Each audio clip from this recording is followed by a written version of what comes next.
ও আমার বাবা, তোমার হাতে ধরি পায়ে ধরি। তুমি যদি মনে করো অন্ধকার কবরে তোমাকে যাইতেই হবে, তাহলে আমি তোমারে বলবো বাবা, সুদ ছাড়িয়া দাও, ঘুষ ছাড়িয়া দাও, জিনা ছাড়িয়া দাও।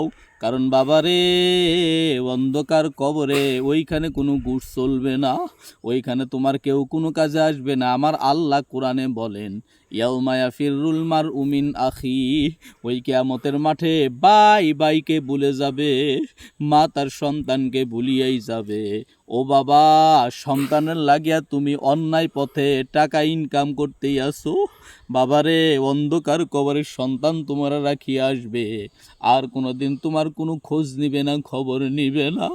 এখনো সময় আছে, মাওলার দরবারে কান্দো, আর মাওলারে বলো, মালিক আমি জীবনে অনেক গুনাহ করছি, আমাকে মাফ করে দাও।